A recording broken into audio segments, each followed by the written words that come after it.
to adjacent property owners when there's a change. And the issue here that came to me actually came from South Fork Community Council, where they have extremely large lots. And a gentleman told me that he thought it was ridiculous that a small change on his property required notification to people all the way down to Eagle River Valley, because the lots are so big, and it was set on the number of people, number of properties. And so it appears from this that staff does not object to continuing the language that calls for the number of properties, but putting the caveat there that you don't have to go, particularly in the large lot rule, for an extended period of time. Right, Tom? That's correct. Anything else on that? No, it's... Okay. We can provide that amendment. Okay, is the committee all right with that generally? Yes. Okay. The next one is 3.2, and this is notice to community councils. This is another one that I suggested to staff, and that was if, currently this read that if there's a neighborhood plan or so just neighborhood plans? I'm trying to remember. Neighborhood or district Or plan? district plans, that you don't necessarily have to send that to every single community council. And the reason this came up for me is we worked really hard on an Eagle River downtown overlay district, and it seemed crazy to me that Bear Valley would care.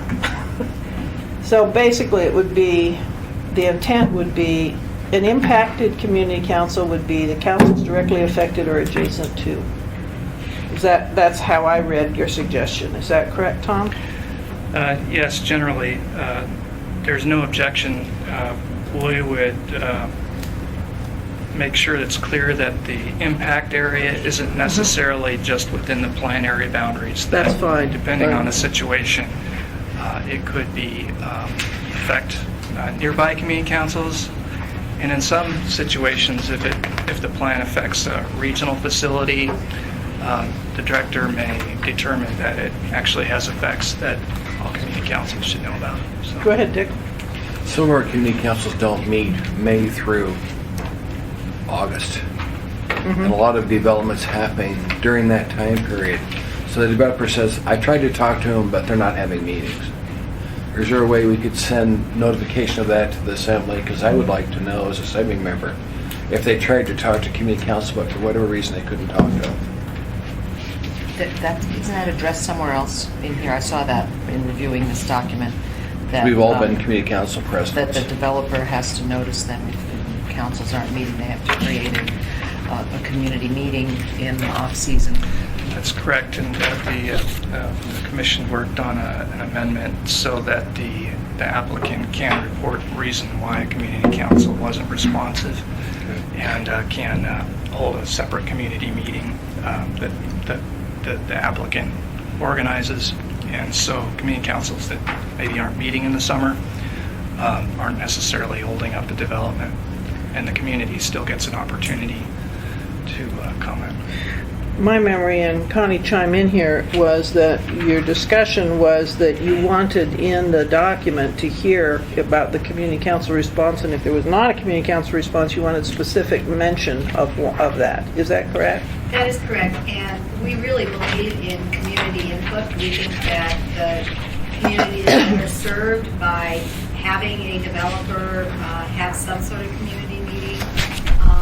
Mr. Trainee, to address most of your concerns, development is really planned in the previous fall, so generally a community meeting would be held in late fall or early winter. But if there is not the opportunity for a community council meeting, the applicant must explain why, and then they must hold an alternative community meeting that they themselves must organize. Okay. Well, thank you. I just want to make sure, because every now and then I get a community council that says, I wasn't notified of this. Yeah. And it's usually when they're not meeting. Yeah.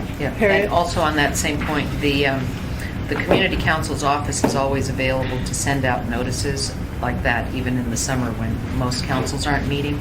And often community councils will get their boards of directors together if they need some input for something like that. Okay, if you want more on this, it's basically, if you look at the three book, page 6, 7, 8, and 9 is the section. And there's a table that shows what's published, what's posted, and when the community councils get it. And then the section we were just talking about on meetings is actually page 8, where there's the discussion about community councils and what they see. All right? Moving on. This is another one that I requested, and you guys interpreted it a little bit differently than I did, but basically, what I've been told, this is unusual, but there have been some instances where people have come to a meeting and not known what the department's position is. And so the request was that the department review be posted on the webpage, so that folks, when they see the agenda, can also see where the department is. And as far as I know, mostly you try to do that pretty consistently anyway, don't you, Tom? We do, and there is a type of a public hearing case. I know we do, and I think in several other instances we do, so. Okay. Well, I've had two specific cases where people couldn't really see what the department's position was. So that's my request. Anybody, any problem? Okay. The next one, administrative permits expiration. And actually, this one also was a little bit different. If you look, this one is 030, and basically it says that there's a 2-year.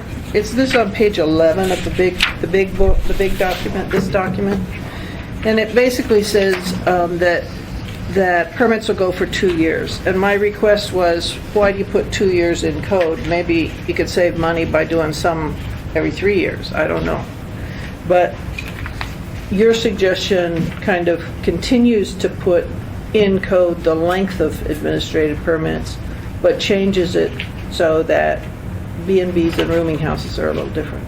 So that's your preference, Tom, rather than just leaving it open?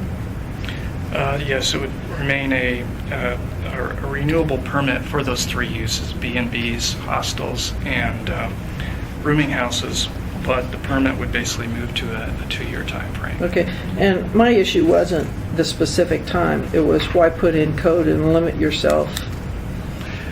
That was all. So, but if this is how you, I don't have any objection to this necessarily. It was just something I wanted you to think about. Yeah, the administrator didn't have any issue with the 2-year renewal. She did mention that some operators prefer to have a renewal. I know that our clerk's office sometimes gets frustrated with how codified the permitting is. And so I assumed that this frustration would blend over to you guys, but apparently not. So, all right. So, Go ahead, so Patty. you don't want to, I'm trying to understand how, if some B&B operators prefer to renew yearly, are they going to be allowed that option with this language? Tom? Well, they could be. I guess you could write it so that they could renew yearly, but at the longest every 2 years. Might get a little complicated. I think the main thing for the administrator was that the renewal remained December 31st, as per administrative. And I'm thinking business licenses through the state are on a 2-year renewal cycle that's the also, I think. impetus. I don't Yeah, know. it might be worthwhile looking into how those mesh, because I'm cognizant of the impact of these kinds of things on extremely small businesses, like a single B&B, and renewal periods. I'm not sure if we're being flexible enough for them, for the really small ones. Sally? Well, with business licenses, you have your choice of 1 year or 2 years, Okay. so you might want to consider that for this. Mhm. You just, on the form, either check, and then you pay accordingly, whichever one. Very good. That would, I would suggest that Tom look into that and see how to adapt that to our process.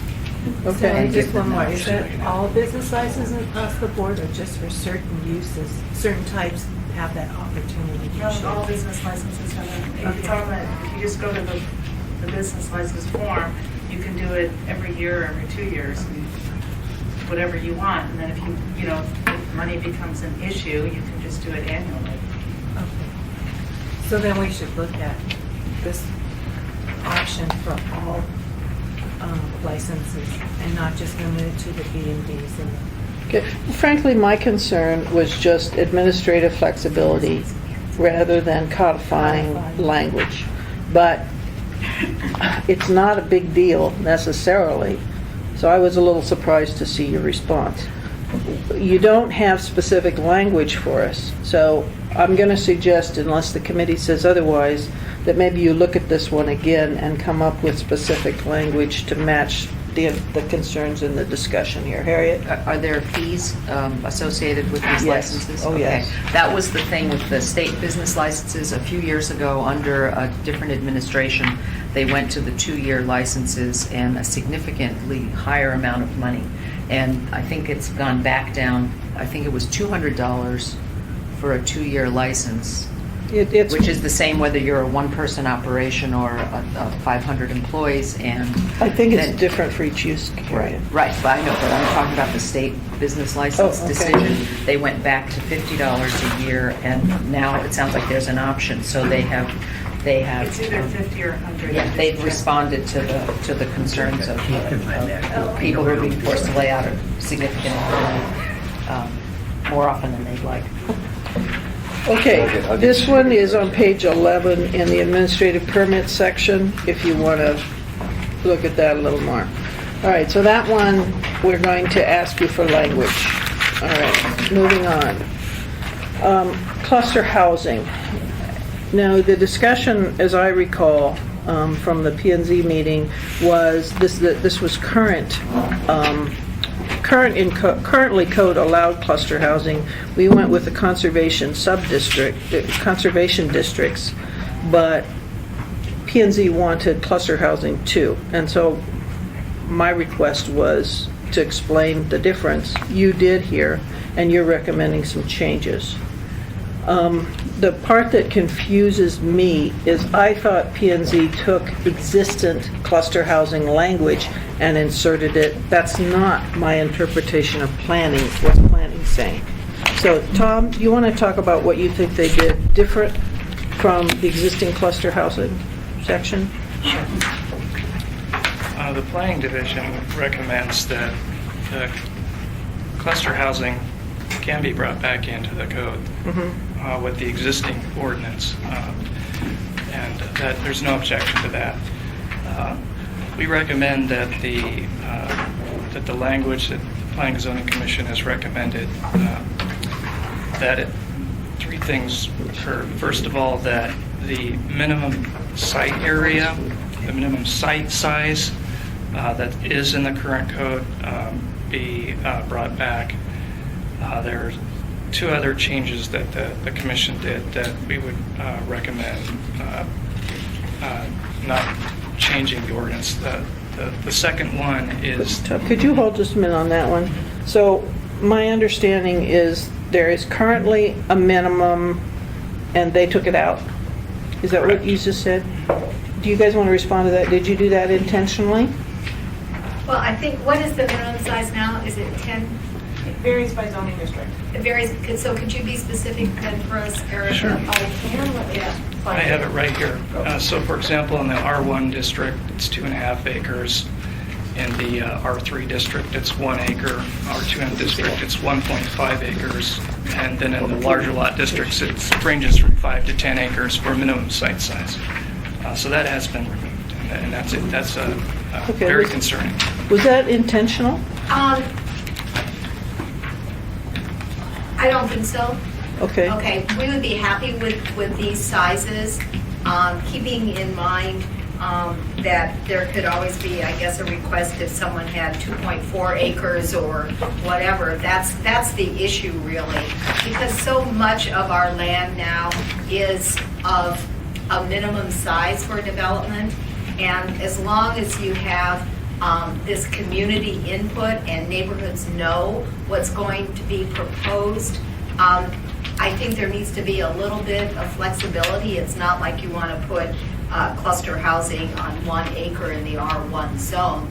But if there could just be that little 10% flexibility, so to speak, Okay, this, that would be appropriate. folks, this is, starts on page 33. It's all the blue language there for the next 2 pages.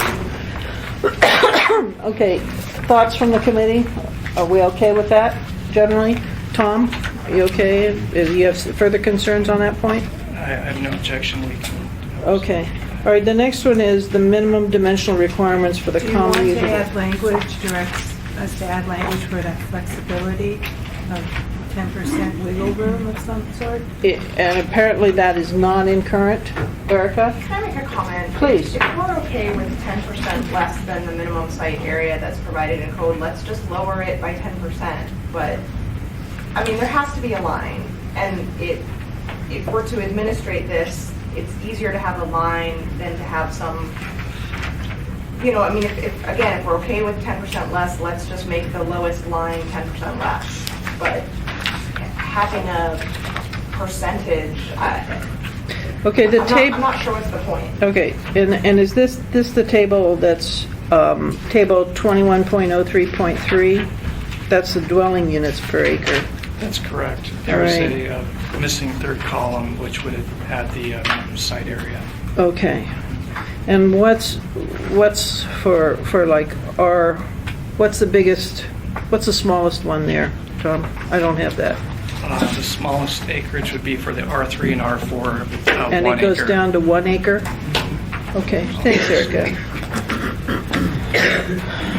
All right, so basically, for R1, 2.5 acres, for R2A, 1.5 acres, R3 and R4, 1 acre, R5, 2.5 acres.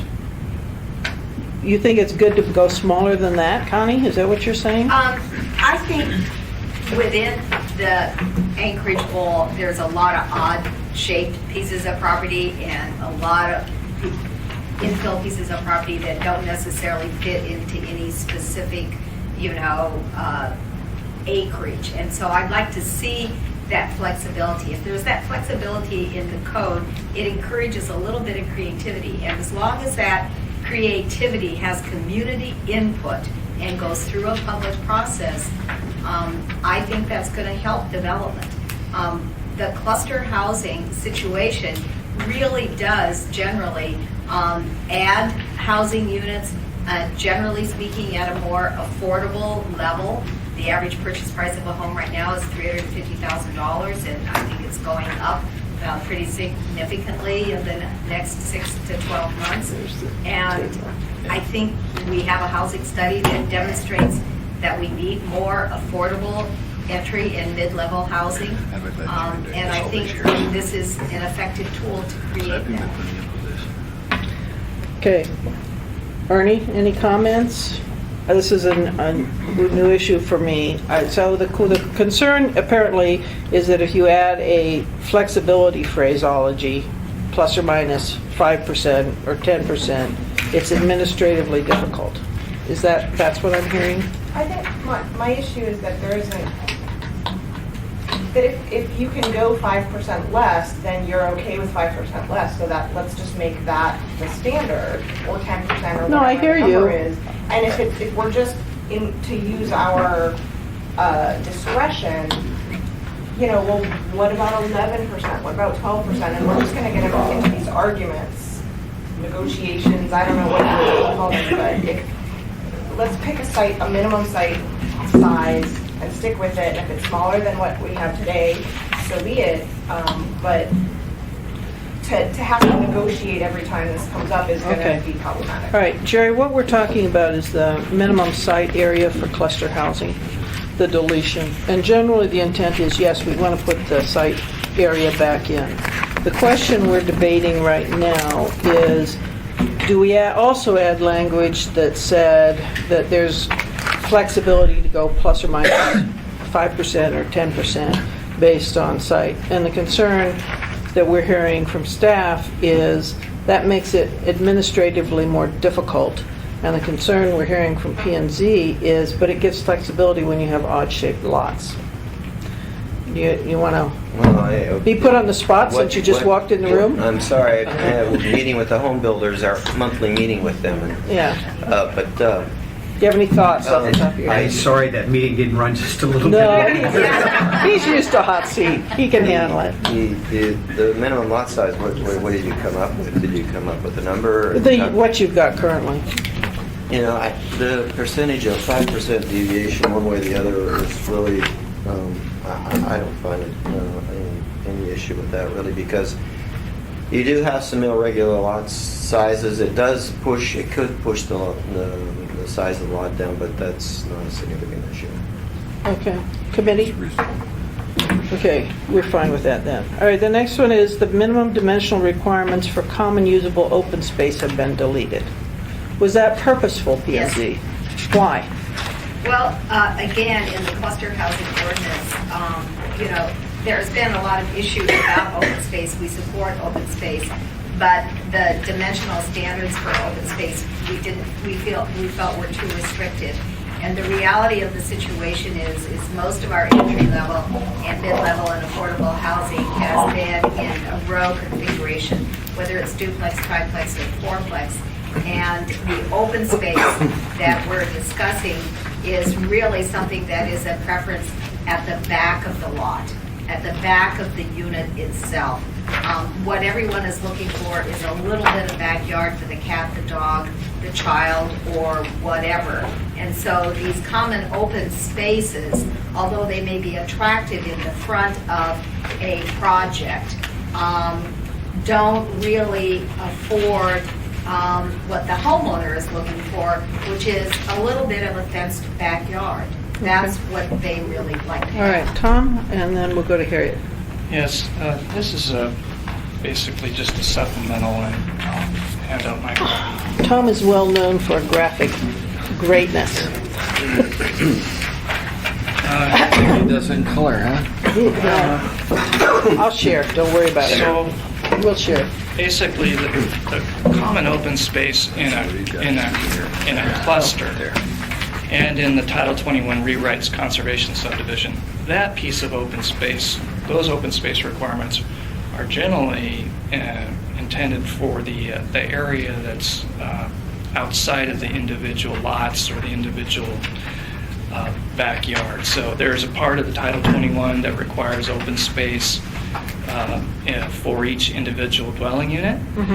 This is about retaining sizable, contiguous open spaces that are retained through the clustering and increase of density of the units elsewhere. So the units are allowed to be clustered on smaller lots in a discrete part of the site, and then other parts of the lot are intended to be retained. The trade-off is that the community gets sizable retained open space. Yeah, understood. What this does is it takes out that minimum standard for the dimension of the open space. May I just Sure, comment Jay. that having the most experience with the cluster development ordinance, that the reason the open space requirement is there, and Assembly Member Fairclough changed the ordinance to have usable open space and have it in a location that was usable, that wasn't to one side or the other. That because you can reduce the lot size down to whatever size you want, so you could theoretically make that lot size. No, I hear you. Close to the same. I hear you. What, do you know how much, you remember how much it was? I've got Eric's It's 30 quote, so It's 30 about, feet. what, 30 feet? Well, I'm inclined to keep the open space, but comments from you guys? Yeah, Harriet? I'm supportive of keeping the open space. I wanted to observe that it may not be cluster housing, but it's on E Street downtown. It's a new row of houses with a hell of a lot of front yard and virtually no backyard, with a garage off the alley. And if that front yard was reduced, I mean, I grew up in a place where we didn't have front yards. It was all in the backyard. Your stoop came right down to the sidewalk. And there might have been a postage stamp sized garden to make it pretty, but that was fine. But then you got your backyards, and there could have been potential for some sort of common yard in the back away from the street, which isn't a pleasant place for common open space. But those, is that the sort of, I mean, that's way more urban than any of these because of East Street, and it's a Yeah. linear row of houses rather than Right, and cul-de-sacs. that is not a cluster, that was according to the existing zoning. There are 20-foot yard patio yards, so to speak, between the back of the dwelling and the garage. But you're really right in the sense that well, first of all, I believe that setback was required.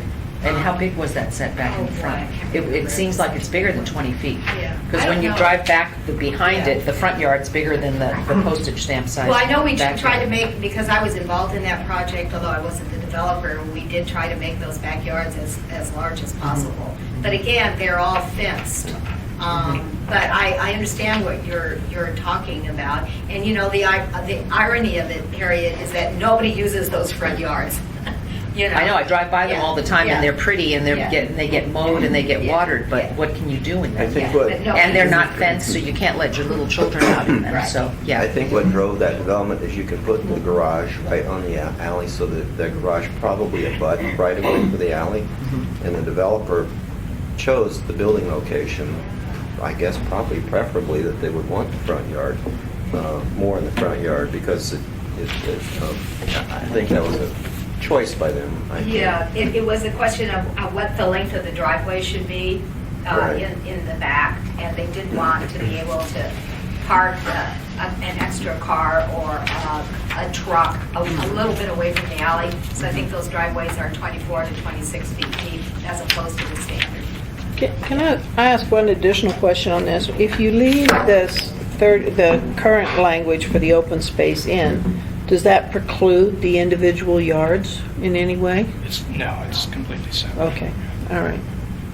Can we move on? Okay, this next one is where it goes, or who does it.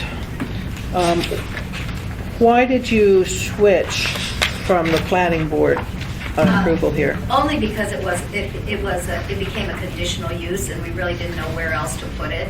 We have no objection if it goes to the planning board or planning and zoning, but conditional uses go to P&Z. So if you want to put it in a different section, we have no objection. Let's hear what staff has to We say. think the planning authority, whether it's the commission or the planning board, should have the authority to. Okay, let's make it go plating then, unless somebody disagrees. Okay, so that takes us all the way to 3.6.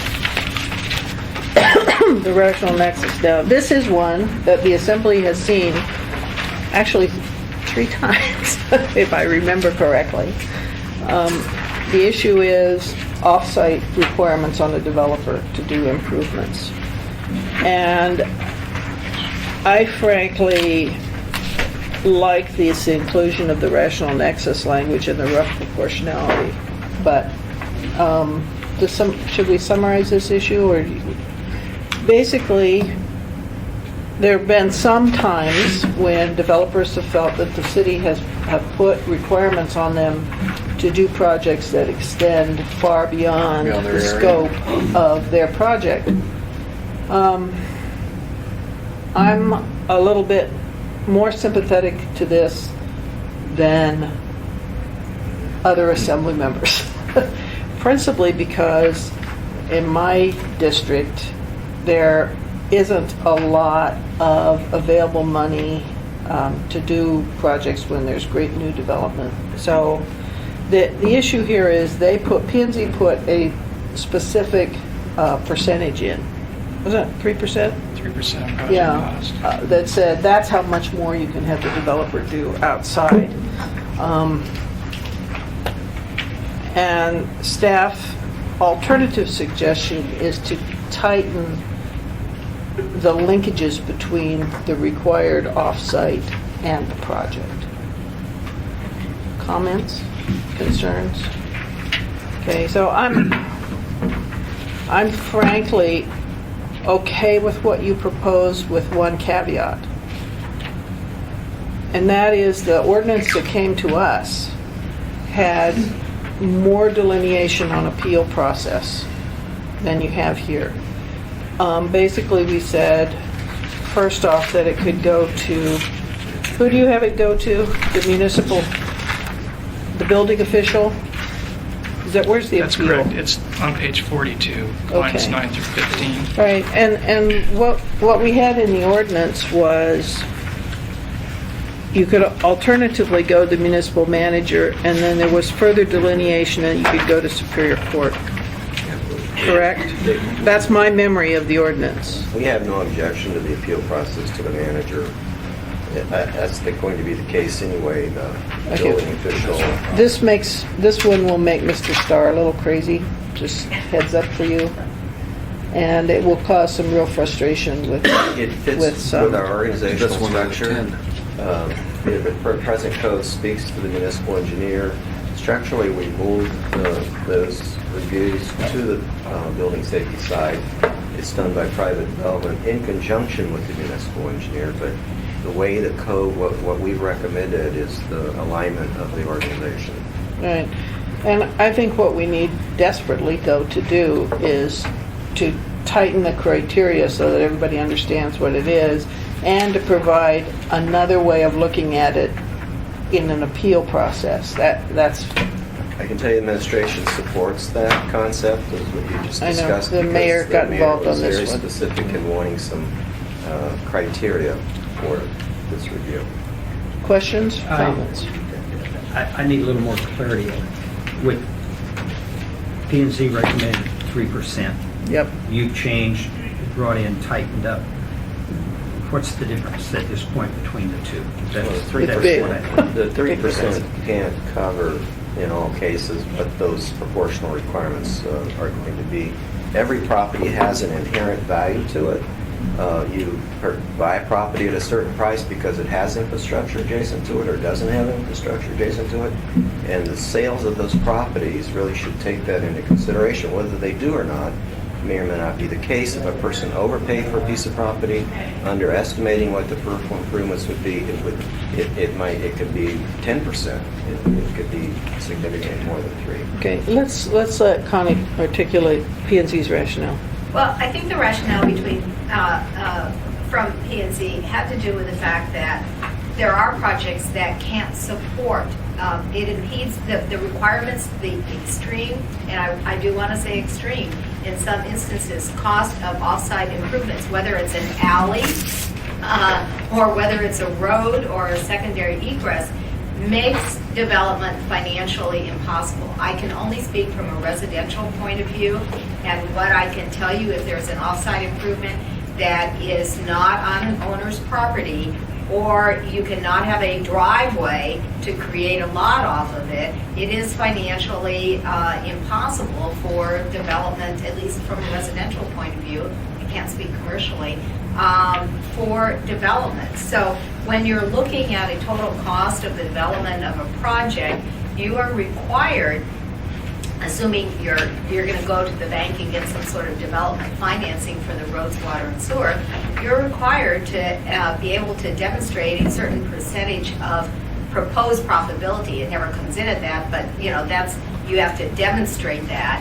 And and we came up with the 3% based upon what that impact was going to be as far as development financing is concerned, which comes directly off of the bottom line. Otherwise, a developer is forced to provide these off-site improvements out of pocket. And, really, quite frankly, this community doesn't have regional developers. It doesn't have publicly traded developers. This is a relatively capital, a lack of capital amongst developers and builders. Jerry, you hear that in the home builders meetings as well. So this was the rationale. We can all get entangled in the administrative part of it, but we would prefer to see a percentage. And really, quite frankly, it varies. I mean, let's just take an example. Some projects require a paved alley, and then you go and you argue about it and say, no, it's not, blah, blah, blah, blah, blah. And others don't. And so we need to have some rational percentage or justification that we can work with under these circumstances. And what the administration has proposed, I think, is well intended, but it really that whole process gets really bogged down and varies. Sally, one I day. was just going to add a point. We also tried to tighten the language because we thought that that would help too. I think the percentage was also to provide certainty, so that when you go into a development project, what we heard the Planning and Zoning Commission heard was there was uncertainty. You've bought a piece of property, you're going to develop it, and then you find out all of a sudden that you have to do an off-site improvement that now makes your development twice as costly. So some level, the percentage gives you a level of certainty. Sharon, the 3% of $500,000 project would be $15,000 worth of improvements, which is probably not realistic.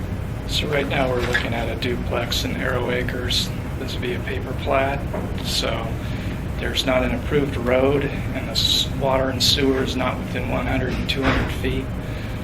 So if someone wants to develop a duplex there, there's really no percentage that would get them to getting the water and sewer or the road.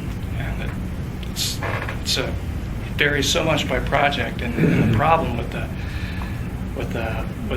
limit that isn't connected to the offsite impact is that if it's, for example, tagged to the cost of the development, you could have a relatively cheap big box store development with a lot of traffic impacts and hitting a road system that's not ready for it, as opposed to a very expensive facility, I don't know, a research lab with low traffic impacts. But by the percentage, the research lab would be required potentially to have more, to provide more for offsite impacts than the big box store. And the commission really asked the department to look at this issue, and we really tried. We did not see the legal support and the examples for that kind of percentage. So we did the best we could with that. It's naughty. It's a difficult one. And the reason I think I'm more sympathetic to the departments is in my district, I've dealt with at least 3 or 4 cases now where people have built subdivisions up little tiny dirt roads, and then people complain and they want the road fixed. You've got to have somebody pay for that.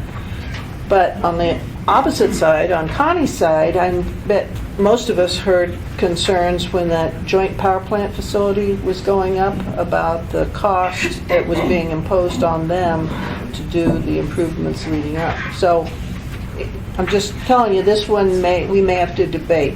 This, I've got it, I don't have the answer. Right. Well, I'm just warning you, this one will come up again. Yeah. And my personal is, let's go with planning staff if they beef up the appeal process language. But I'm not hearing the opposite from you guys yet. And you may later, I understand. All right, moving on. Connie, last word. Yeah, one of the issues that we always have is with the school district, who provide no off-site improvements whatsoever. So when you're debating this issue, I just would encourage you to also look at that situation. Okay, they are building Yosemite though. Well, the thing is with the school district, it's all public money.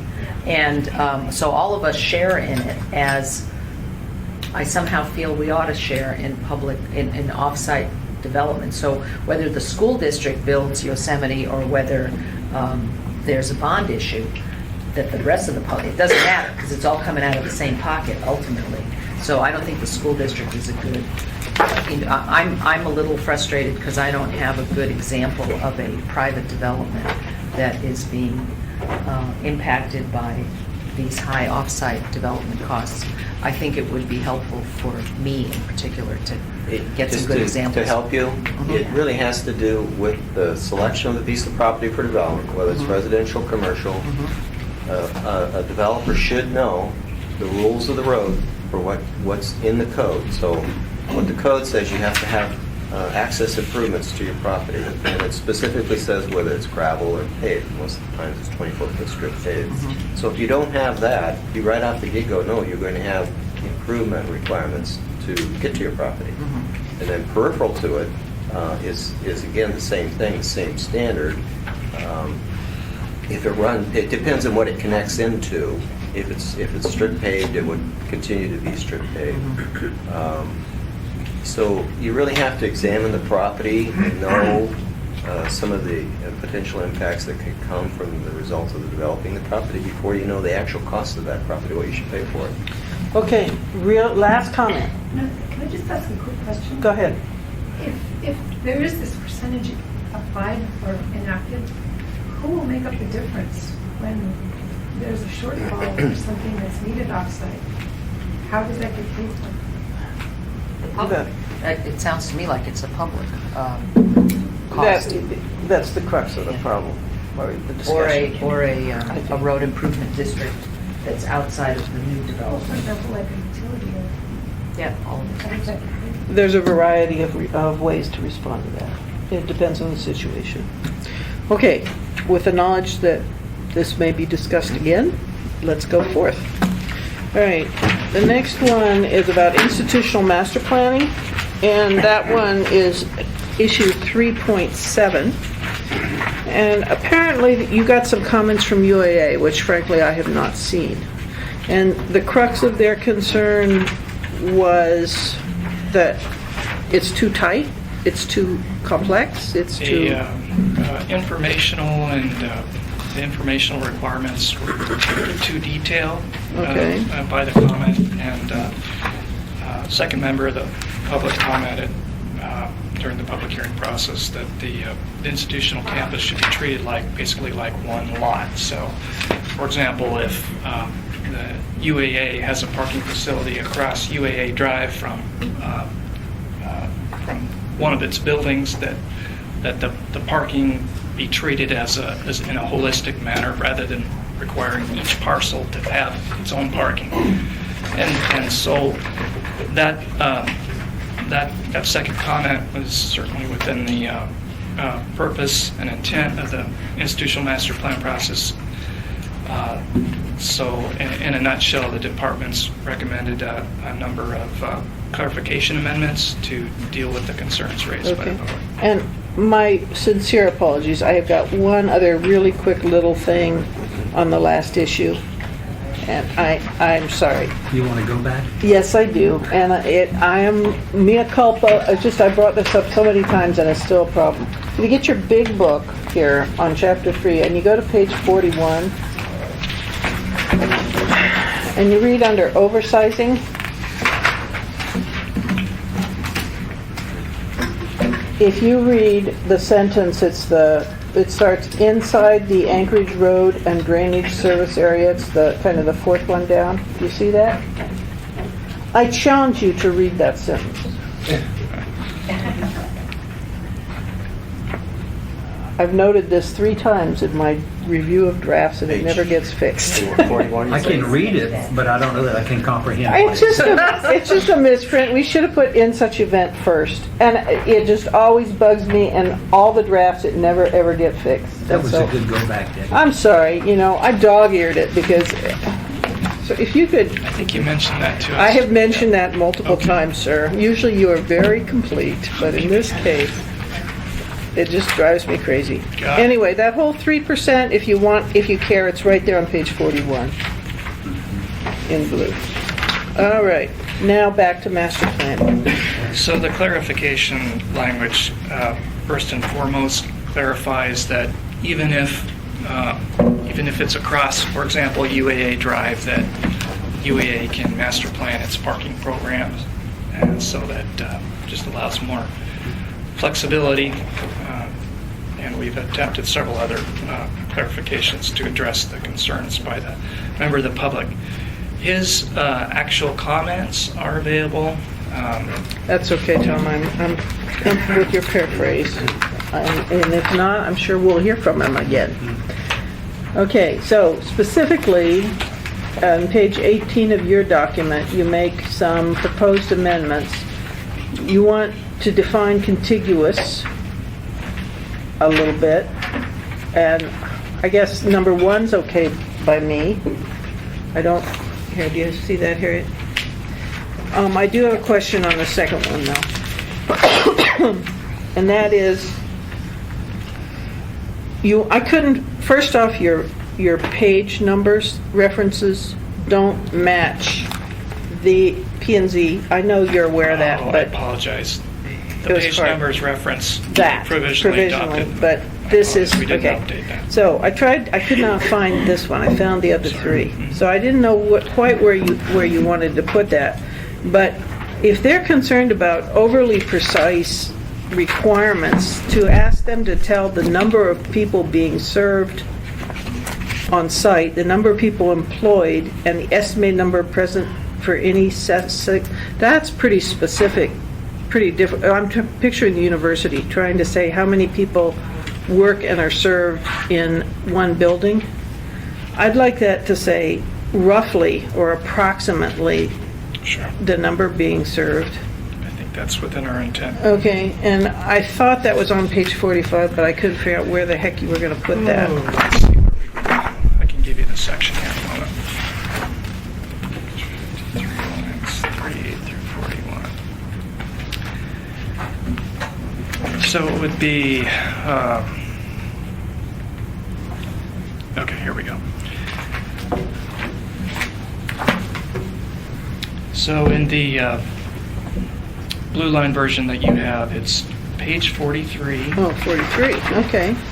Subsection B, under mission and objectives. And the actual sentence begins on line 21. Oh, the number of people being served. Mhm. Okay, yeah, all right, fine. I'm assuming you guys are going to chime in if you have any comment. The other concern that I had on this, I guess I was generally fine with the other 2 points, but we are asking them to define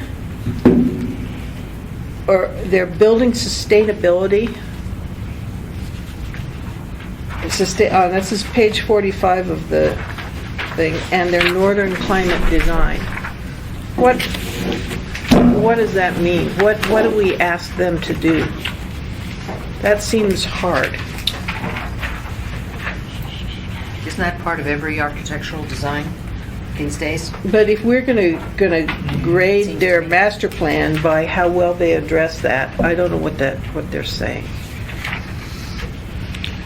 I think G is building sustainability. It could be the efficiency of the building. It's longevity. All right, do we have somebody here can answer that? Actually, just a piece of information. The university does have a director of sustainability, whose job it is to assure that all of their facilities meet sustainability criteria, including the new ones. So there is some And criteria so somewhere? it fits, yes, it does fit in with, and she's Dr. Paula Williams. Okay, So she probably understands that phrase better than the rest of us. all right. The reason I approached it this way is I thought their comment was, your requirements are way overboard in terms of complexity and difficulty in filling. But, sir, comment? I don't know, but I'm guessing this is stuff like the LUSAC library, the leaking glass, sealing the ice slit off on the patrons and steps, that kind of stuff. Are there design criteria not being applied to all the buildings? Okay, but this is a master plan.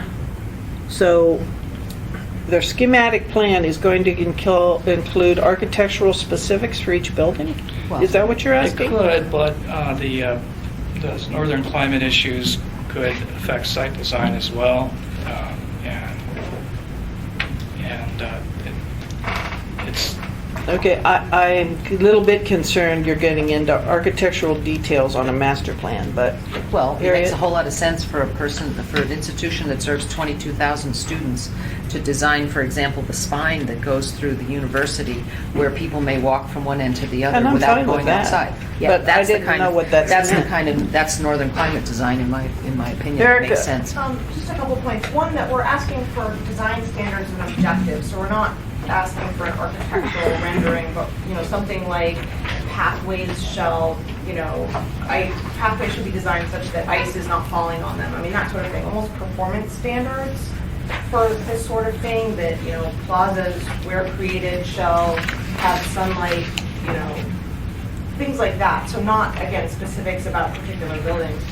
The second point is that we work very closely with UAA when we develop. Yeah, I read that these, 5 and years then, ago. You know, later on, I think probably a different person at UAA was reviewing them, so we had agreement at one point.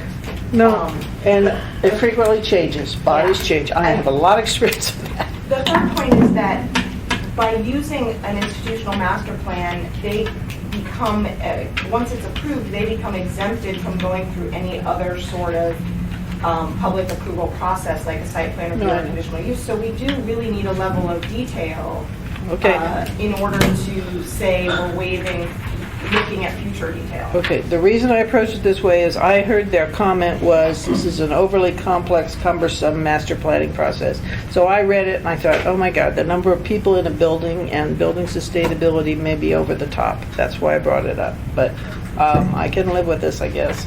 But I am going to listen to see if any UAA people go crazy on us at public hearing. Unless you have some other comment anybody wants to make. No? Okay, moving on. So we are adding the word approximately in that. Please. All right. Rezoning issue 3.8. Okay. This one,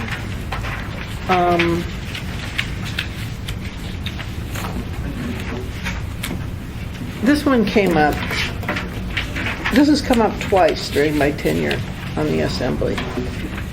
And the biggest one was the Fred Meyer at Muldoon. When we got that, there was a lot of opposition from the neighbors. I forget the name of that street that Rod McCoy lives on. Old Harbor, thanks. About the rezone. And what happened was there was kind of a working group that went and tried to find a middle ground back and forth. And I thought the middle ground was pretty good. It was something that Begich had pushed, and he was part of the group that was trying to find the middle ground.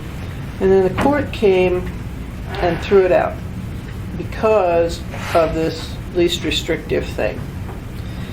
And so it's been frustrating if you've got a mediated agreement that everybody can live with. Well, not everybody, obviously, because somebody challenged in court.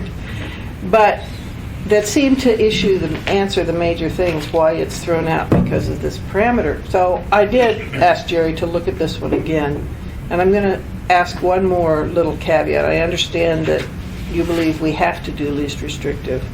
But what if there was some additional wiggle room to say that if the appellant agreed? Well, it's really a due process issue, as we pointed out in the narrative, to those surrounding property owners. What's the request before the recommending body, the planning commission, and the legislative body, that they don't get something substantially different than what they commented on and don't take the time to attend the subsequent hearing. But what it does is it basically cuts you off at the knees from finding any compromises in middle ground later on. And so it ends up with everybody unhappy. At least that one did, I thought. So it's frustrating. I mean, I guess there's nothing I can do about it, but I'm really frustrated by it. Comment? We have Question? the judicial precedence in that particular case, albeit it may have been for whatever reason. I haven't gone back to examine. Well, it was fairly technical reason. I read that a few times when the court came up with that decision. And I think we could have gotten around it by doing things a little differently, by stating rationale on the record, etc. I can't remember specifically.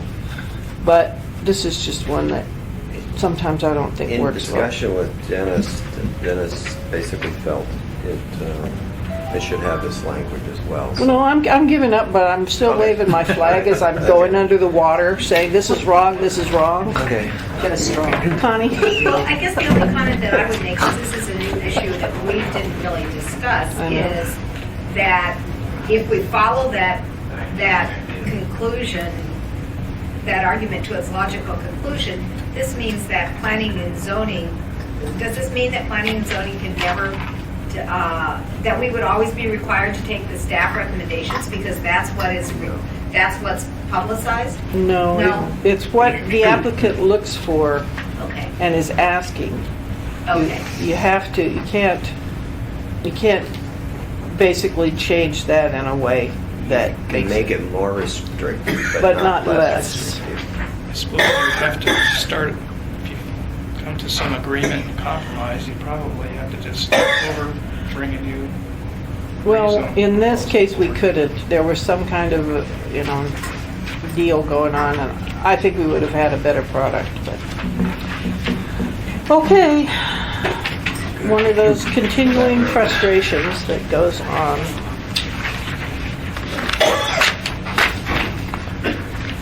.9. Okay. This one is, I think, on page 61. And it's basically the criteria used for rezones of the document. I think what you wrote is fairly clear here. Basically, you want to change the criteria. Connie, do you want to talk about why you did this? This is the one about the goals, objectives, policies, and strategies of the comp plan be used on rezones. Well, I think, I'm going to let Sally address it more specifically. Okay. But in general, what I think we find at the Planning and Zoning Commission is that we're sometimes in the forefront or the foreguard of change that is occurring sort of almost naturally within a community. And the comp plan, quite frankly, becomes over a period of time a somewhat obsolete document and isn't necessarily reflective of the social and economic change that's occurring in land use within a community.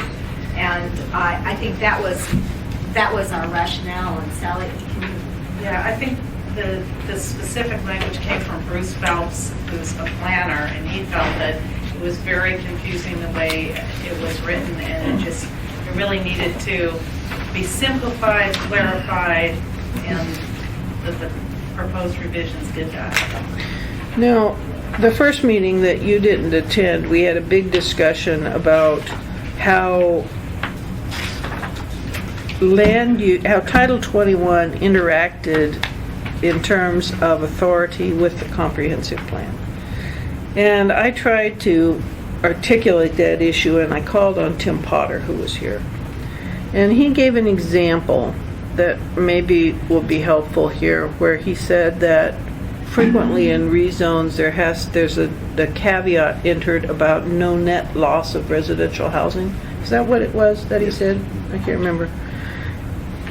And I don't know if that's an appropriate example here or not, but it seems to me it is, in that is general language from the comp plan that's used as a specific criteria for rezone, even though it maybe isn't listed in code. It depends on the language that's in the comp plan, and that's a policy in the comp plan, and it says there shall be no loss of residential conversion to commercial. Mm-hmm. And when we're developing plans, we need to really be careful in the language and how, obviously everybody's aware of the phrasing, those kinds of things. But that was given such definition because at the time we knew we were going to have difficulty in meeting population needs in the future. So that's why that language was so strong.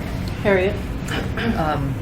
This rezone never actually was requested, but in conversations about a small lot, I think it's a duplex lot on Minnesota Drive between Spenard Road and Tudor Road at the intersection of Roosevelt. Okay, there was a duplex on that lot. The corner of the duplex was about 10 feet from 55,000 cars a day on Minnesota Drive. It hasn't been occupied as a residence for a long time. There was a small business in it that had issues with signage, and the business owner, who didn't own the property, asked me about can this be rezoned commercial rather than residential.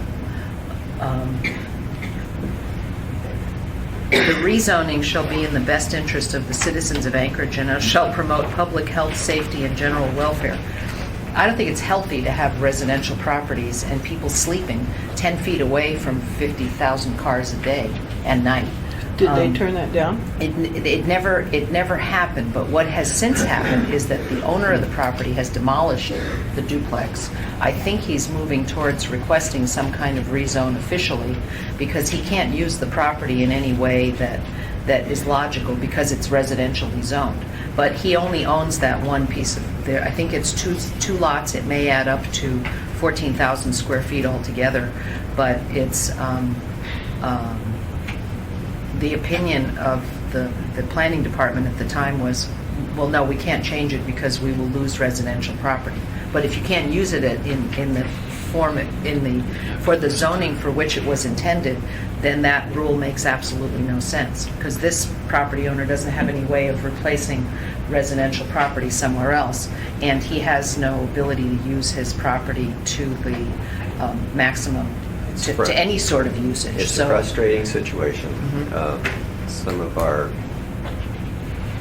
working from the 1982 plan map for development, which needs to be updated in the very near future, of having appropriate land uses adjacent to those types of facilities. So his property, for example, I don't know what will govern that when the time comes. Do you have some ideas? Well, I guess my opinion is that type of application should not be stopped at the staff level, and that should be brought to the Planning and Zoning Commission, because I believe the Planning and Zoning Commission would have a different opinion. I can't speak for all the members, but as the chair, I can say basically what I've seen in the past is that sort of application would be given serious consideration. The Planning and Zoning Commission would like to see applications like that. Thank you. Okay, so basically what you're wanting here, Tom, is to add the words goals, objectives, policies, and strategies. Is that correct? Oh, here it is. The recommendation is on page 21 of the document. And But in general, the Planning and Zoning Commission consolidated approval criteria related to the comprehensive plan, reduce redundancy and what have you, and reduce the number of approval criteria. Department has no objection. In general, the move we believe has merit. What we're recommending is some clarifications and corrections to approval criteria number 2. And correct use of terms in approval criteria 3, and then bring back 1 of the lost. can I ask a question about 2? Since I think most people would concur if you say that 2020 needs to be brought current. And an example might be a town center that clearly now, because of development direction, is not going to happen. What would be wrong with just saying the rezone is consistent with the comprehensive plan, which gives you some flexibility to deal with situations like that, unlike the one Harriet described? I don't believe there is a problem with that. A number of zoning ordinances do that. The only thing is that if we're going to elaborate, for example, in the second bullet, the previous page, if we're going to elaborate on what the comprehensive plan is and includes, then we had recommended clarifications on what that is. Okay, you lost me. We're going to elaborate on what the comprehensive plan is? If you end the sentence, the rezoning is consistent with the comprehensive plan, Yeah. in period, that's fine. If instead the community chooses to state what that includes, everything after that comma on that page, including the Okay. da-da-da, we recommend that it state the goals, objectives, policy, strategies, and comprehensive Okay. plan maps. My first blush approach is to say, let's just end with the word comprehensive plan. But would that be problematic to anybody? Connie? Bruce Phelps spent a tremendous amount of time on this section, and we continue to support Bruce's inserted language, sort of word for word. Let me just give you one other example going Please. back to the house for the comprehensive plan, conflict with the comprehensive plan, Uh-huh. which has to do with no loss of housing units or potential residential land. I've been on the commission now for 4 years. We have probably in 8 or 10 cases rezoned RO property to commercial use, which, in current land use is a combo of residential and office, okay? And only once have we ever gone from commercial to residential property. So we are rezoning commercial properties, so to speak, our residential properties for commercial use all the time. And that is in direct conflict with the comprehensive plan. But, your example, Harry, that you used is a very good one. So, I think those were the sorts of discussions we had, and we support Bruce's language. And Harriet? I'm not sure exactly how to tie this in, but that project in Turnagain that Ernie and I worked on that made a 4/10 of an acre property mixed-use development with commercial in the front and residential in the back. That could be a solution on that Roosevelt and Minnesota Drive property to protect the residential area by using commercial in a creative way. But that only goes to point out how mixed-use development can benefit our community by these sorts of, by avoiding these kinds of conflicts and using them in a creative way in the same development, in the same lot. Okay. Well, I'm not clear in my mind here, I guess, why what they're proposing is problematic. That's what I'm struggling with. Okay, well, we can take a look at, We should We'll just do it. start. We should do it now. I mean, Okay. why is it problematic? Yes. In discussion with Dennis, the hierarchy and the relationship between the code and the plan, they have a symbiotic relationship. Okay, I got that part. And that we would recommend, that if you want to put a period after plan, that's fine with us. But when we look at the plan, we'll be looking at all those other items that are within the plan. And there are always going to be inconsistencies and nuances that will have to be addressed, because nothing is perfect in any plan or ordinance, that we're going to have to look at them on a case-by-case basis. But Jerry, the example we've been talking about, page 62, of their blue line changes on the approval criteria, one of the things they got rid of is the applicant demonstrates the satisfaction of the Planning Commission and the Assembly that the supply of land in the designated zoning district is insufficient or inadequate for the stated purpose, and the sufficient land of the existing zoning district remains in the area to meet the needs, which is that housing thing. I guess. Oh, I wish Bruce was here. That would probably be the most helpful. Yeah, and Bruce, we'll try and, if you want to table this, we'll try and get Bruce here. He needs notice because he is employed. But if there are a series of issues that, because the commission relied heavily upon Bruce for certain. And he certainly has a lot of history with the city. I've been aware of Bruce on commissions ever since I've been active. So I guess I'm tending, Tom, unless you can do something real compelling here, is to go with what they've got with a proviso that we'll try to get Bruce in here and we'll revisit it once Well, more. there are a couple of things wrong with number 2. Okay. First of all, the last part of number 2, on lines 25 and 26, the zoning district purpose and the requested zone and the purposes of this title. Wait a minute, show me where that is now. Page 61. Page 61, Okay. lines 28, 29. Okay. That shouldn't be in there. And the reason is that purpose statements in Title 21 are, first of all, not part of the No. comprehensive plan. Okay, that one confused me because Yeah. a lot of the purpose statements are, this is residential. R9 is, and design, or R10 is residential for steep slope. Sure. So why is that I mean, the purpose statements and the description of the zoning districts, though, are general enough that I thought you'd want to pay attention to them. Well, the purpose statements aren't really, they're statements of intent. I to know help- they are, yeah, I do interpret the agree. code. I do So- agree. Which is why last time I said I don't really care that much about the purpose statement. But in the purpose statements that are descriptors of zoning districts themselves, Well, what's the problem? I guess I need to read one that's bad to know. if the Assembly wants to keep that, it probably should be separate from number 2. The reason is it's not a part of the comprehensive plan. Okay.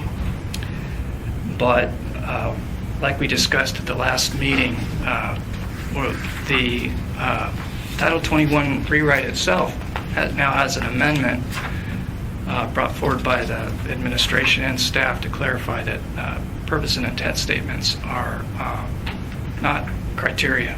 They're not criteria. So Okay, so here's the intent for PLI. PLI district is intended to include areas of significant public open space, major public and quasi-public institutional use, activities and land reserves for which a specific use or activity is not yet defined. Is that, I mean, if you I don't know, Tom, I'm asking. I just do not remember any descriptor of a zoning district that could be in any way a difficulty, because Well- they're general. we could keep it, I would recommend that it be separated out from number 2, which is about the comprehensive plan. Okay. I mean, I will review the general statements for the zoning district descriptors. Sally? I think Tom is misreading too, because number 2 isn't just the comprehensive plan.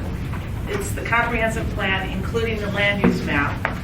That's one concept. And then the zoning complies with and conforms to the zoning district purpose in the requested zone.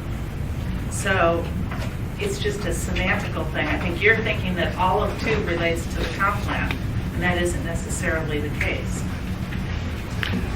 I think semantically, it's fine to keep it in there.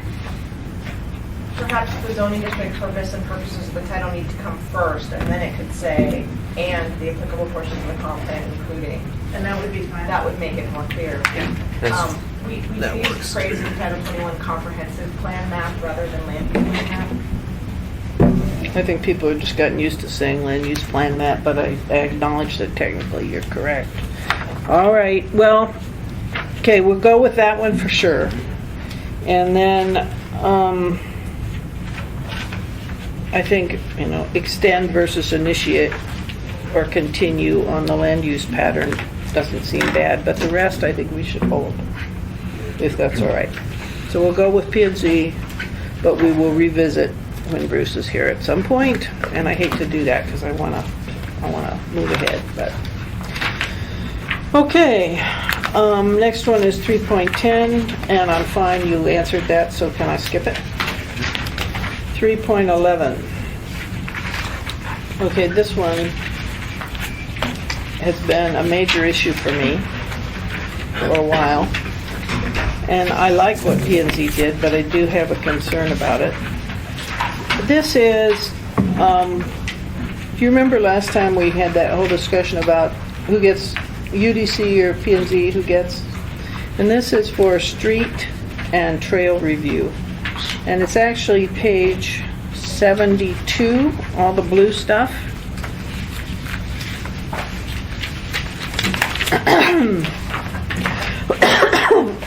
And I can summarize this. Basically, the way staff had it is P&Z gets the first, and this is also the context-sensitive design that we approved. P&Z gets the first blush, but then the final end on streets goes to UDC. And they changed it so it stays with P&Z. And then trails, And never goes to UDC? Is that what I heard you say? yes. And staff would prefer it be divided, so it goes first to P&Z and then UDC, correct? Yes, that's the current process. Okay. And then on trails, they basically, Well, maybe I shouldn't, because all I can think about is what I want instead of what you proposed. The issue on trails, who wants to talk about, Sally?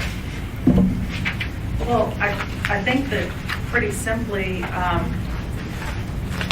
P&Z was going to take all the streets and and UDC was going to take all the trail trails. review and trying to simplify and have each not have to be going back and forth and have a lot of overlap and a lot of excess time spent in the review process.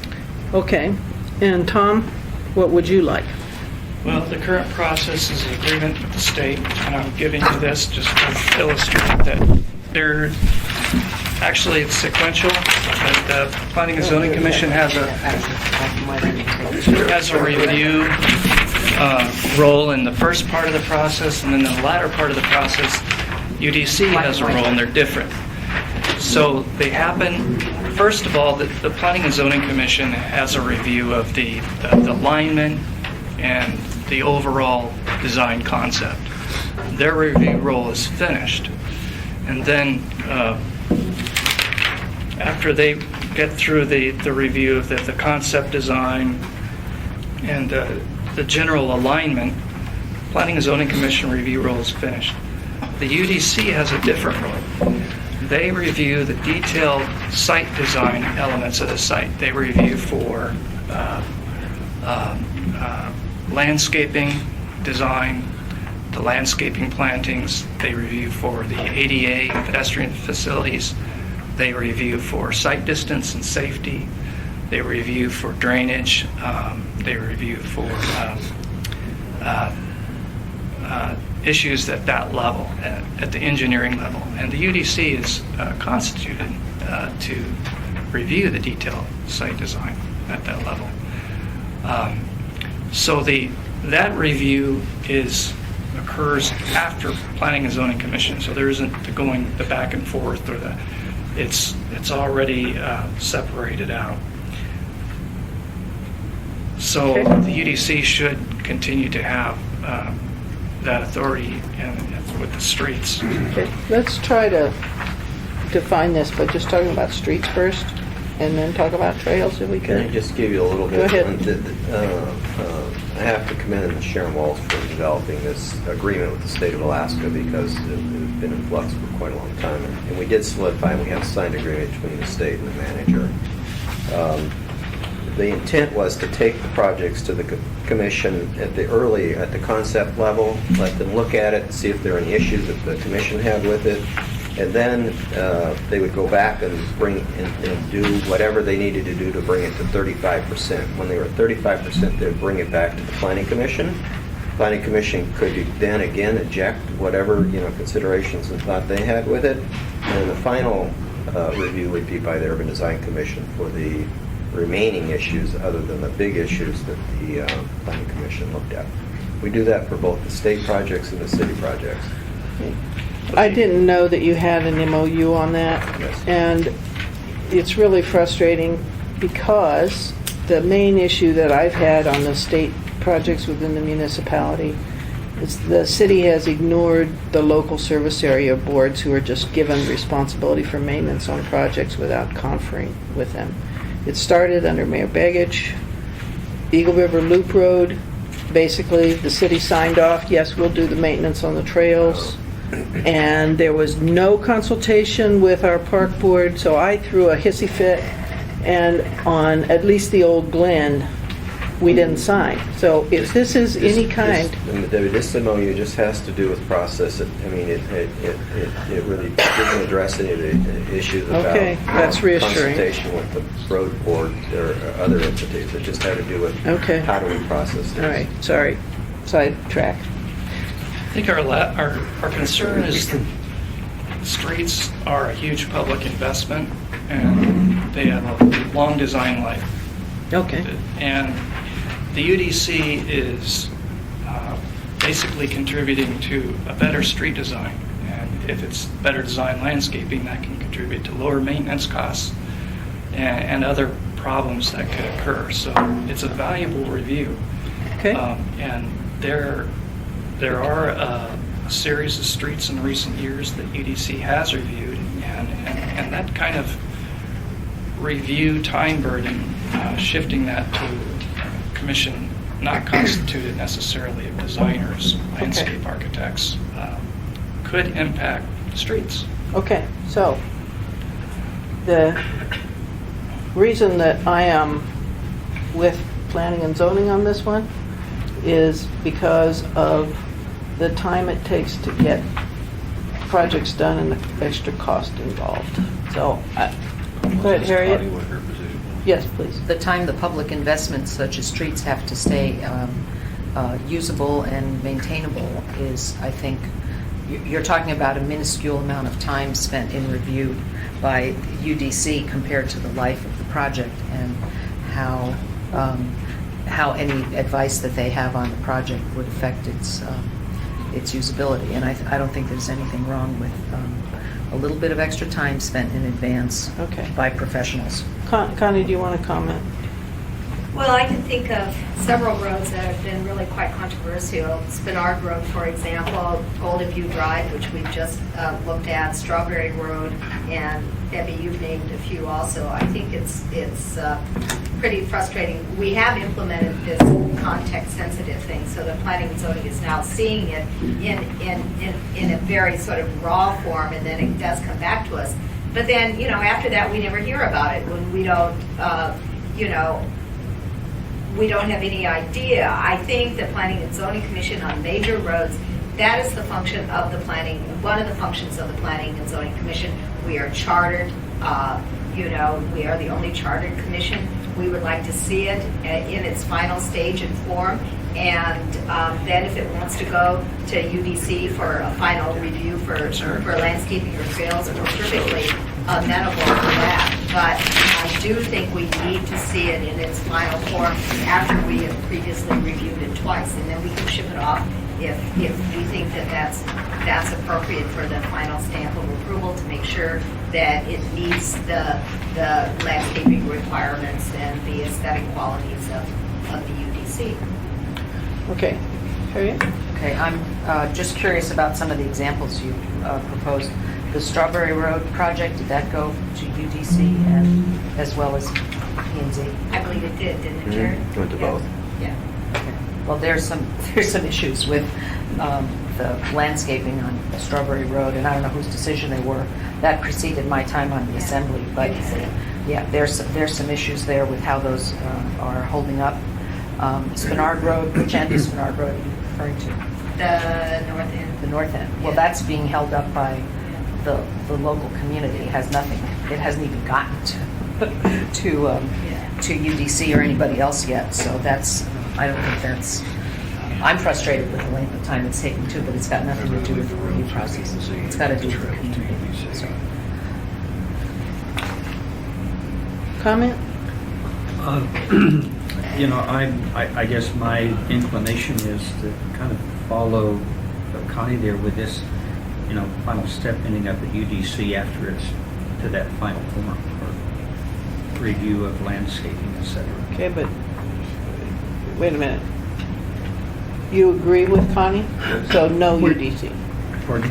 No. Connie said they had no problem. They're just seeing it 35%. They don't see it after 35%. They would like to see it when it's in a more complete form. And once they do that, then she said they have no problem with it This going column to is- UDC. It's just they're only seeing it 35%. Okay, so you agree with shifting that column to P&Z? And Jerry, help me here because I can't remember. At what point in time is the public hearing? Is it at, it's not the context-sensitive solution, is it? It's where? Well, Actually. there's multiple. Multiple public hearings, but I think the first, the concept report, the first column is just an informational item for Right. PZC, and there's no public hearing. Right. There would be a public hearing in the middle column in front of PZC, and then a public hearing in the third column in front of UDC. Okay, I've just gone through Old Eagle River Road, and the way there's been so many public hearings on that one, it's mind-boggling in that before they even started to come up with an idea, there was a public hearing. Not a public hearing, a public meeting, okay? The design team often does an extensive amount of public outreach that is outside and usually. Okay, so the before this terminology process is begins. different. All right. My suggestion would be is, obviously, that P&Z has the public hearing. It comes back to us in its final form. We review that, and then it can be up to UDC whether or not they want to have another public hearing, just like sometimes things are done administratively and sometimes things are done with a public hearing. That would be my suggestion. I don't want to negate UDC having a public hearing, but they can decide whether they want to make it public or administrative. Then in essence, what you're saying, Tony, is you just want a third row in here? I don't know if you've seen this or not. I have not had an opportunity to see this, but P&Z would like to see it in its final form. Then What? It's the same people, the staff vote. Would that be a problem? So adding another column. we could add another column. Now, wait a minute, is that like another review step in addition to all the review steps we've Look, got now? I thought the intent was, It would be another step, but if we were going to go that direction,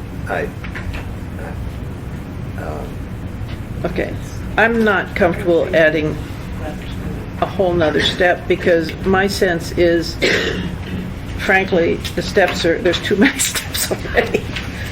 So I would prefer to just keep with what we've got or give the final to UDC rather than add in a whole nother layer, personally. That's just where I am. Well, I guess I would ask Connie, what particular cases have been problematic in the process that we've been using? I hear you saying that the commission doesn't see the projects afterwards, but if the commission gives its input and gives its direction, and that direction's carried out, why would you need to see it again? Well, we have no way of knowing that. Well, you've already given your direction under that review. But we have no way of knowing whether or not that's been followed. That's our issue.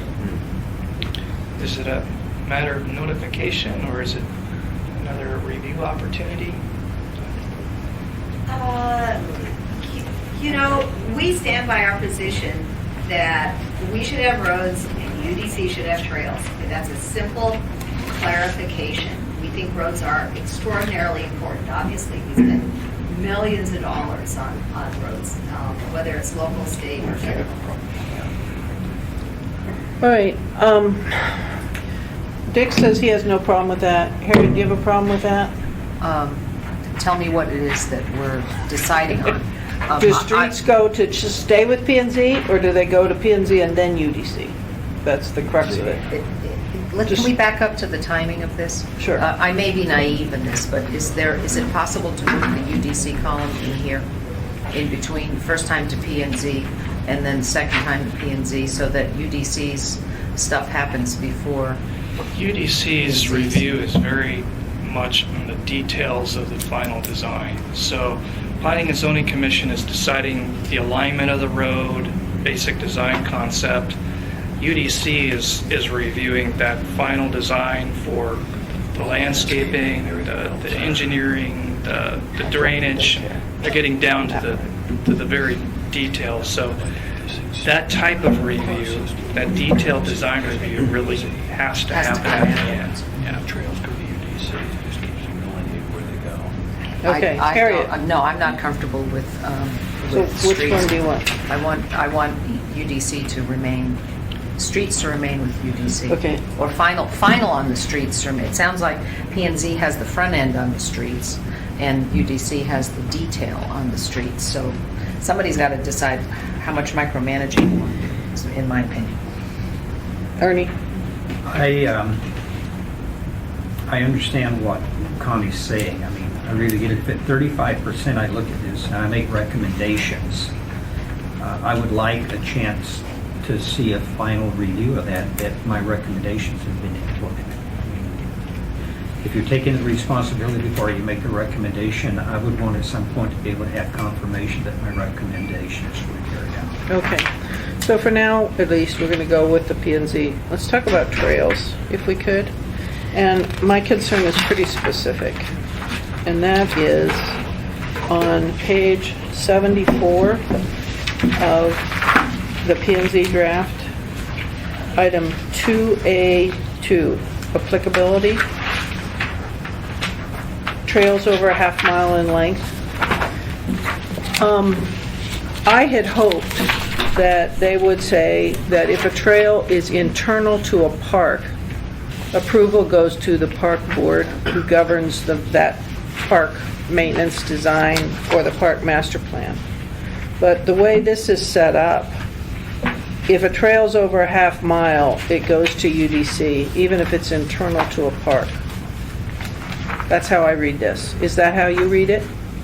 Go ahead, Sally. Well, on the next page under small. I know, four, but I know that. But doesn't 2A2 trump A4? Or did I read it incorrectly? I think that the intent of the commission was not that it would trump it. We were Okay. trying to, the Thank you. commission was trying. You had said that, but when I read it, Sally, it seemed to me that it's an exclusion for an exceptionally long trail. So that it still went to UDC. That's how I read it. Well, maybe we need to clarify it, because that was not what the commission's Okay. intent was. I know in your document, Tom, you said that this has very rarely happened. I personally am aware of 4 trails in my district that are over a half mile in length that we just put in through volunteer labor. And it never went to this. So even if you say it hasn't happened, it could have if people had paid attention. It's easier to ask forgiveness. isn't it? Yeah. Well, the See, it's- history is under the current review process. Okay, all right. So I would prefer it to be, if it's internal to a school or a park, that it needs the park appropriate school board review or the appropriate park commission, of which we have 2, 3, if you count Girdwood. Yes. Is that okay with folks? Thank you. Maybe- Sally? Maybe what we should do to clarify it is to put that into its own separate section under applicability, as opposed to being under A4. That, We can- however we do it, I just think it needs to be done. I have no problem with the review for, trails that go between neighborhoods or trails that go, like, certainly we need to review the Toenails Coastal Trail or all those, yes, Erica? I'm not sure what the, well, one concern is that in Cherokee River and in Girdwood, I think the Parks Boards have authority, but I believe, and Jerry, correct me if I'm wrong, but in the Anchorage Bowl, the Parks Board is only advisory. And so you're sending a decision-making situation to a board that really doesn't have the authority to make a decision. But all those parks, as far as I know, have plans, master plans. No, I don't think so. Except neighborhood parks. All right, I will check with Rada, because I had a brief conversation with him. It wasn't detailed, and my understanding is he agreed with me. So, he may not have once we talk about it Even more if they're thoroughly. advisory, if John will take it to his board, that probably works. Okay, good. All right, can we go on? Next one.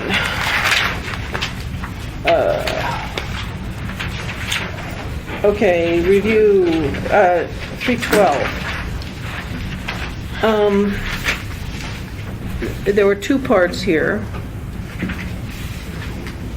And I'm trying to remember, I've got the 3 years section and the notification to P&Z section. Did I encapsulate that correctly? Our Those were your 2 issues? Or no? Our main concern was the having the assembly or board of commission initiate. We have no objection to the 3-year. Okay. So basically, you're saying if the minor, or technical is your word. So during the first 3 years, there's a technical amendment needed. Right, this process is intended to clean up inconsistencies, mistakes, unintended consequences. It's basically Okay. expedited technical amendment, and All right. its purpose is technical fixes. Okay, Connie? Well, I guess, the Planning and Zoning Commission would like to be notified of all of that. Yeah. I don't Because think they disagree with that. It's a Yeah. time interval that got them the 10 days. however it is, time-wise is fine. We just want Okay. notification because, Sure. the definition of technical changes, Yeah. it can be substantive, Yeah. in our Sound? opinion. And the 10 days came from planning because they said that was the amount of notice that they Yes, gave. And we got that it did from you guys. cover planning. Well, I think they're human and Well, don't worry. we were asked to discuss this with the municipal attorney, and after we did, we worked it out with, time-wise how it would work, and we realized it's actually difficult to apply a 10-day notice technically, and so we've had to come back and revisit that. All right, can we just deal with the first one first, which is the who initiates? They've changed it. It used to be assembly, board, or commission director, and you're saying just director. Any problem with that, anybody? Okay, the next part was the 10 days. I just wanted to...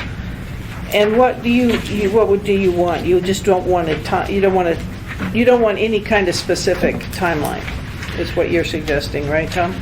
We do. It would be at the time the proposed amendment is submitted to the assembly. So at the time it's forwarded to the assembly, at that point it's Also a draft. forwarded to It's P&Z. out to Connie? basically as quickly as That we all can right? get it out.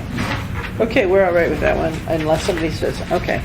Next one, 313, this is another one I put forward. And I got this basically, remember that work session that LB requested on ADA? Their big thing was Title 21, and I have since heard, I met with David Barton, I think that's his name? Barton. Yeah. And he talked about some specific instances where a variance was requested for an ADA and it was not granted. So thank you very much on this. I really appreciate it. So this just would put language recognizing the need to address ADA issues with an appropriate variance. So thank you. All right. That finishes 3. I've got to meet with Adam. I'm going to get out of here. Okay, thanks. Anybody else with anything on 3? Okay. I'm gonna just start 12. We're not gonna finish it in this timeline, but we'll just start. Okay. Here's my 12.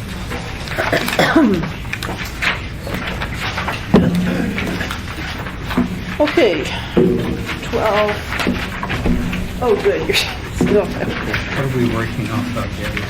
What we're working off of is this document. It's called Chapter 12 Nonconformities General Overview, and everybody will grab it.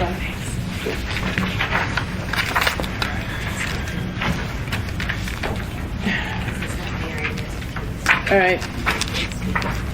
Basically,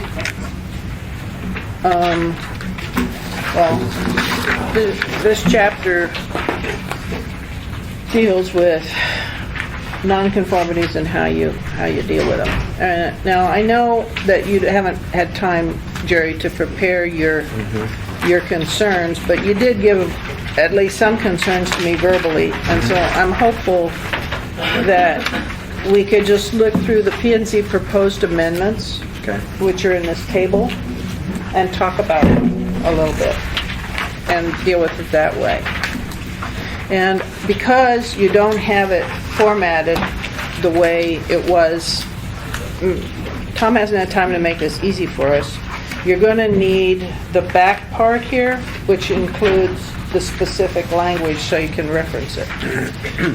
Okay, the first one is to change the site in 010 OC. My memory, and correct me if I'm wrong, Jerry, you were generally okay with that, but it just was to clarify that it was the site number.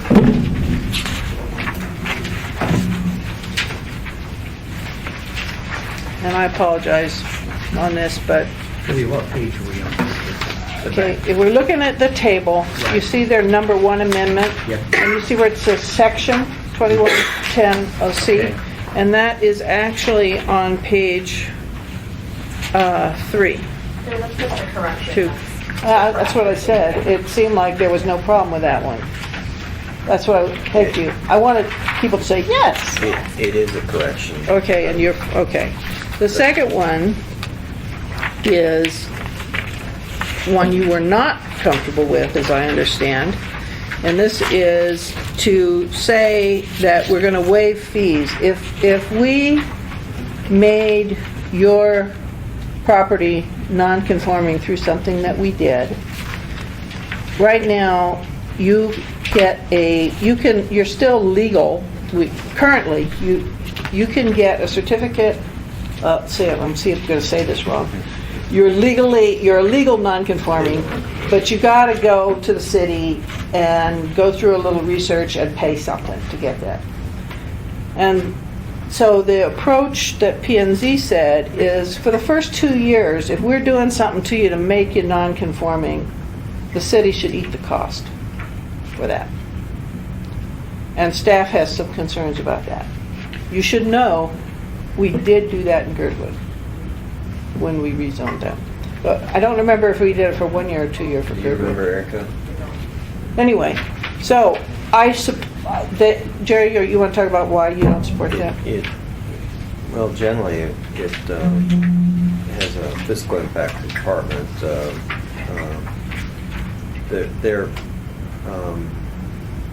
If they are being affected by the code, it certainly is reasonable to give them a period of time to come in and have that review with no cost. I guess the question is, what length of time should that be? Okay. Well, I'm just going to say I'm fine with it, but you too? What would the change be? Going to no review period with the cost? Well, I don't know, are you asking for a shorter I'd say time we talked about 1 year. versus 2 years? Is that going to send floods of people to you in that 1 year? It could. I don't think we had. It typically only does if you've got a property you want to do something with.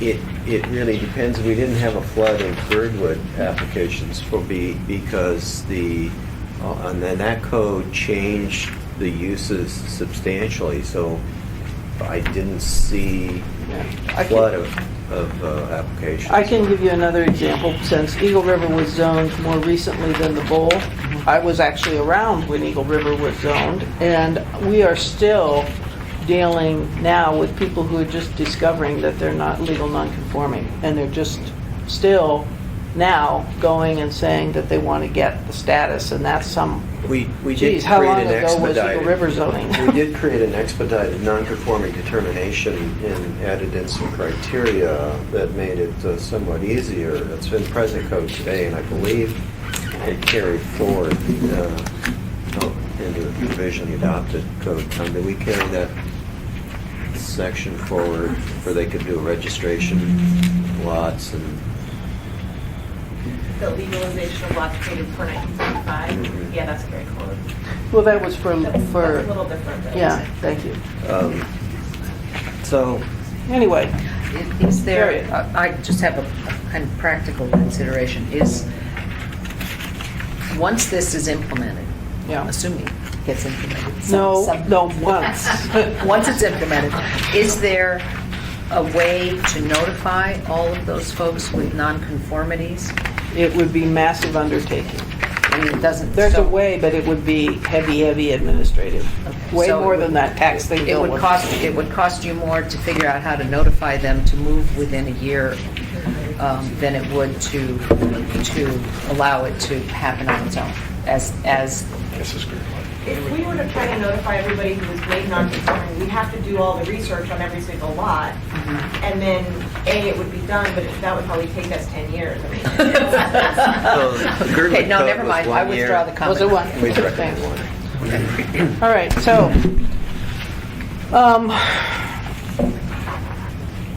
Ernie, Although you one or could- two?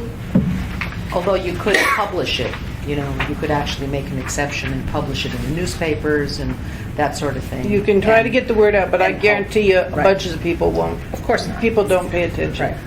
Connie? I just want to say, this is not for the benefit of, excuse me, Bob, large commercial developers and investors, but this is really for the benefit of those people, those small businesses or small lot owners or whatever that are going to be possibly impacted by this. And they don't have the opportunity to, hire a consultant to determine a lot of, their issues and all that sort of thing. Sally?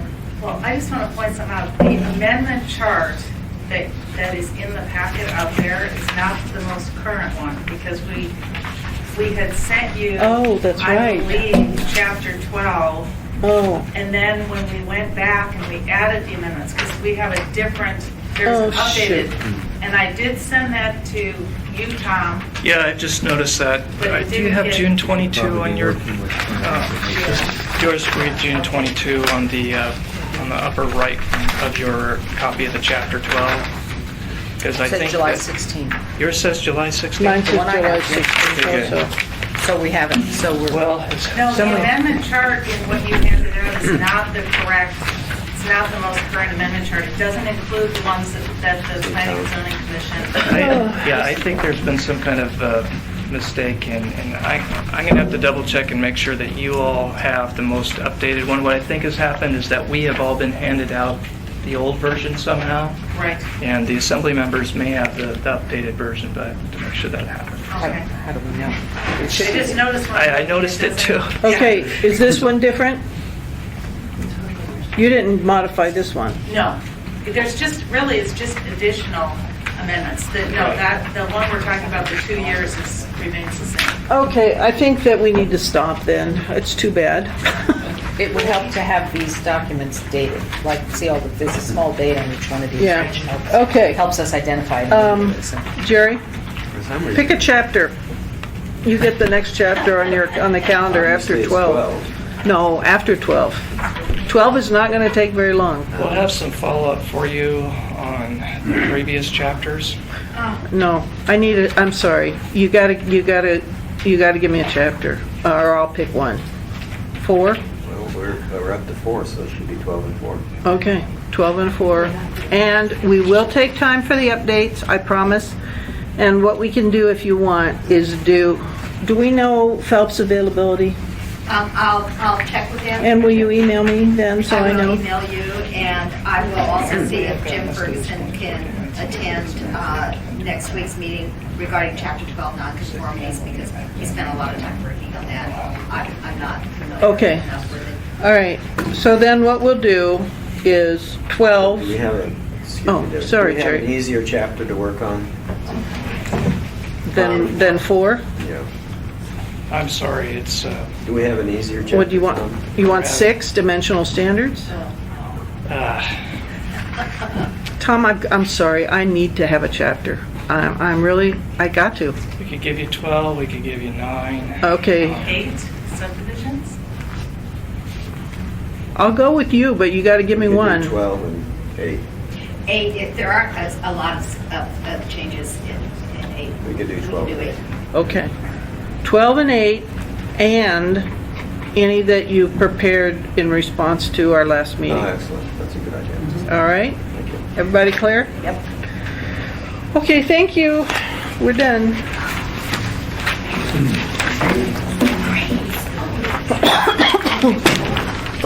Sorry.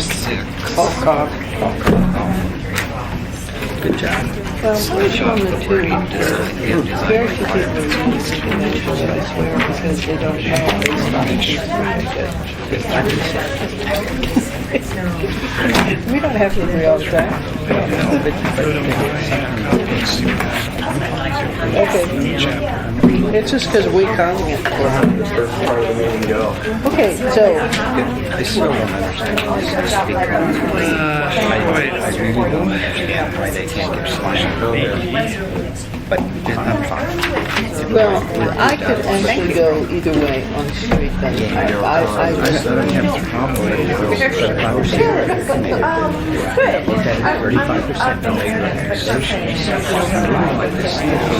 Okay, that's a reasonable approach, and I could go with that. I could also, You know, and that's where different basic, I guess, what we did was to UDC.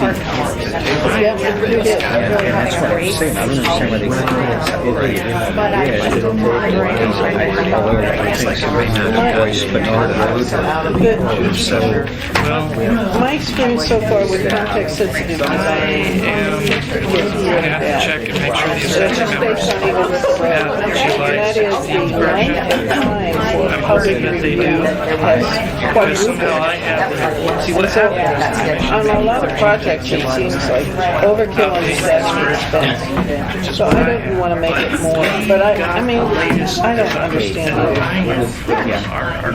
So whatever. What's happening? well, we Photocopies that were copies. Okay. Thank you. Erica, your book.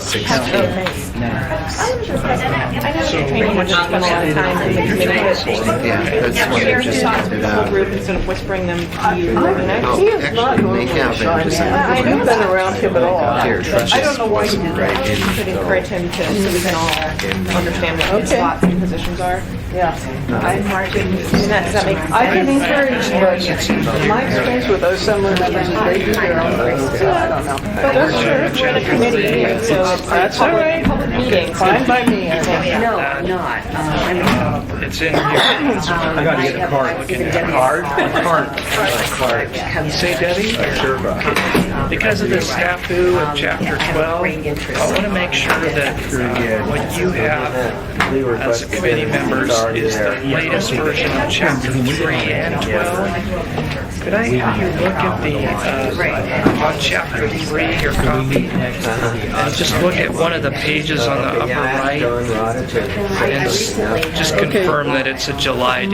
My problem is I have about 5 chapter 3, because I picked them up when I went to the P&Z meeting too. The one I worked on, what page do you want? Yeah, any page, just what I'm looking for is your upper right-hand date. July You're 16th. good, okay. That's good. That's good. Okay. And I need to go fast. I do. I'm really trying hard. I'm getting pressure from multiple fronts to. So I want to give you time, but I gotta push it. We'll feed you as quickly as we can. So these were passed out to Harriet, Debbie, and Ernie, but not to Dick Trainee or Dr. Dawson. So I came in. No, that's the whole set. Is that what you wanted? Rachel said that was for after the. No, it's just So we need to give this to Harriet. No, not Harriet. Jennifer, Dick Trainee. So this is Jennifer's.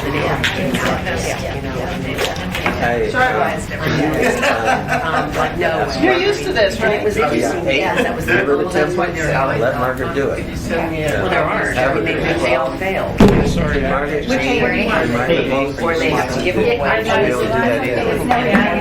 Well, my husband knows you. When are you going to be home on Monday night? Where are you going? That's no workload, just now understand. Yeah, absolutely. It's a very eclectic five. Absolutely. Yeah, I will always try to come through and talk to you before I ask you. What, yes, rock color lens. Ask, Yeah. I mean, both of those failed. And they failed, I think, because the market. Iverson yesterday do that across the legal They also services. came. Might have talked to you about it. Right. That's true. And the market is really soft, and I believe the market is going to be very soft for a number of years. She needs to understand, but I appreciate it when you can. Today. I have a couple things to run by you. On the outside, right when you walk in, I didn't express what I had said. Variety About the customer. Well, I heard that. My only originally was. Oh, yeah. If Was we're she fine doing with that? making it Yeah. 5% less, let's just make it 5% less and put a number in there. Well, I don't really have a problem with that, but, you know, because sometimes there are reasons. I'm talking about units that are Some 5 people to just don't 10 think they could go too tight. And they're not even really efficiencies, they're one bedrooms or one bedrooms, but they're long. That's why I mentioned that project that JJ Rose did, Sections 5.2. No, it's, I mean, Yeah. let's have a cutoff, and if we're fine with a smaller cutoff. So that was only my point. I mean, I'm fine with the way it is, but that was the point I was trying to make. I wasn't trying to say it was difficult to, no, okay, for staff, that's so. all good. And then, I have 2 other things that aren't related to this. Yeah, okay. Oh. And there's a multifamily. So your family's sick, Tom? For sale property. Yeah, my wife and daughter. With a wine and beer license and. So I just hit this morning, but Yeah, Right, they I'm have good. Russian John, I Piece of just corner, don't have the ability to. Yeah, I'm starting to get a cold too. I'm which taking is all that the airborne stuff and comprehensive plan. Yeah, I've been taking Corner airborne journey for several is days, recommended that, for you know. commercial. That has been- it makes you feel better. I don't know why. It's psychological or He's got what. like 6 I don't know. bachelor lot that has- I swear. Hey, Ronnie. Right, or they're small, Thanks, Tom. they're less than 1,000 square feet. And they're rentals, or they're, I think he has them as rentals, and they've got they've got. So what's new? Oh, I got my Share variance for parking, 1,000 commercial, feet for and residential parking. Oh, That's really good, yeah. And they Okay, you're saying it's on It's a, Yeah, I had a hard discussion.